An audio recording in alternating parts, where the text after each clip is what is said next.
नमस्कार दोस्तों, मैं अंकुर उपाध्याय स्वागत करता हूं आप सभी का आपके अपने YouTube channel share market analysis में।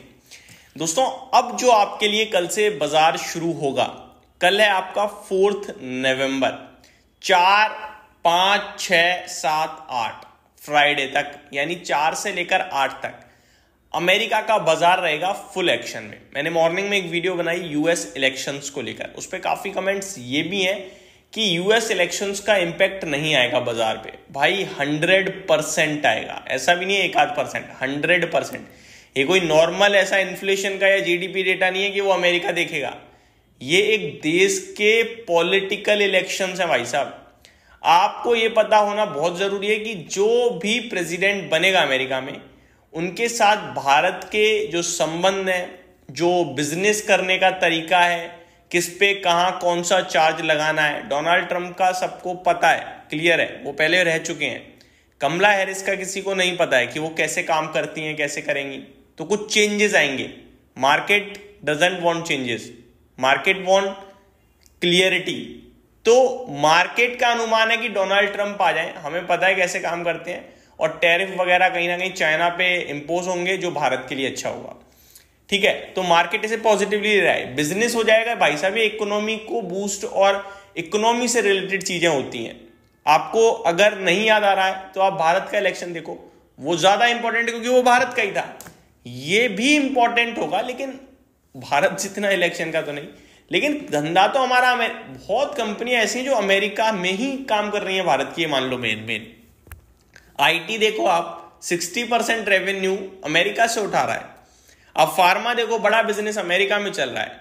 यूएस एफडीए की एक आपत्ति से शेयर 10% क्रैश हो सकता है। तो यूएस इलेक्शंस में अगर कुछ उठापटक होगी तो क्या बाजार क्रैश नहीं हो सकता?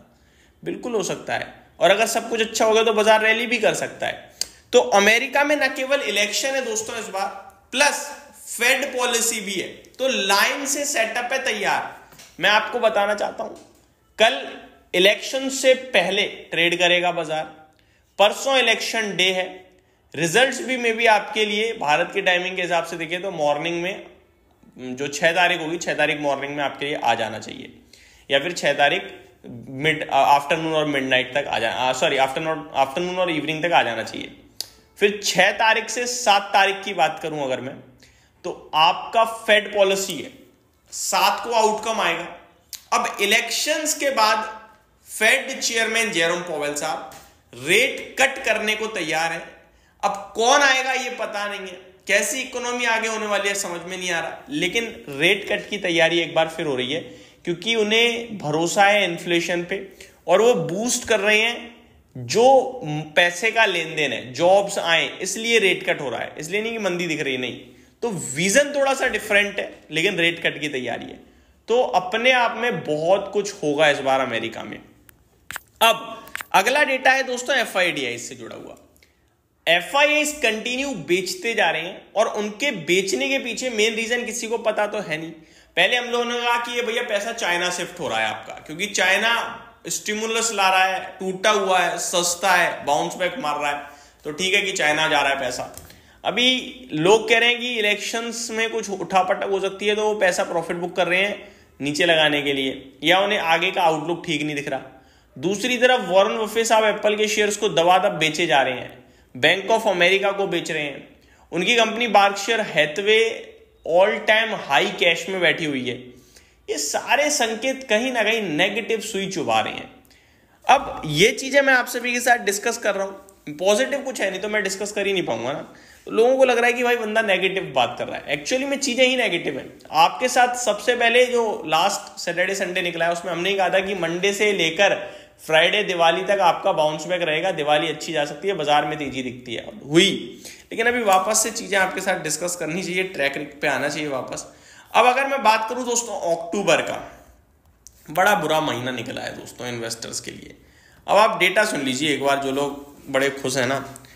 1,14,445 करोड़, 1,14,445 करोड़ की कैश मार्केट में एफआईआईज ने सेलिंग करी है। ये फिगर आपको समझ में आ रहा है कि कितना बड़ा है? फ्यूचर्स में आता हूं, 21,465 करोड़ की सेलिंग करी है। तो दोस्तों बहुत बड़ा फिगर है। हम उसके बावजूद ऊपर टिके या फिर गिरे या कम गिरे, क्योंकि 1 लाख करोड़ की पूरे कोविड में सेलिंग करी थी एफआईआईज ने, तो मार्केट 40-50% निकल गया था। 12,000 वाला निफ्टी 7,500 हो गया था। एक महीने में 1,14,000 करोड़ बेच दिया, लेकिन हम 5-7% ऊपर से नीचे हैं, पोर्टफोलियो 15-20% नीचे है। इसके पीछे रीजन है डीआईज ने 1,07,000 करोड़ की बाइंग भी करी है। इनके पास बड़ा कैश था, इन्होंने खरीदा और इन्वेस्टर्स का पैसा इन पे आ रहा है। आज भी एसआईपी चल रही है तो वो इन्वेस्ट कर रहे हैं, लेकिन उसके बावजूद हम टूट क्यों गए जब इतनी बाइंग आ चुकी है? केवल 7-8 करोड़ की तो नेट लेवल पे सेलिंग रही। तो उसके पीछे रीजन है, जो रिटेल इन्वेस्टर अभी तक गिरते बाजार में खरीदने कूद जाता था, अब उसने बाइंग करना बंद कर दी है और कुछ इन्वेस्टर्स बेच भी रहे हैं। ये एक कारण बनता हुआ दिख रहा है बाजार की गिरावट का। अब कल से लेकर फ्राइडे तक की बात तो मैं पहली वीडियो में ही कर चुका हूं। अब स्पेशली कल की बात करूंगा आप सभी के साथ कि कहां तेजी, कहां मंदी, कौन से लेवल्स हैं जो आपको ध्यान में रखने हैं अगली वीडियो में। Thank you so much for watching this video. Have a great day guys.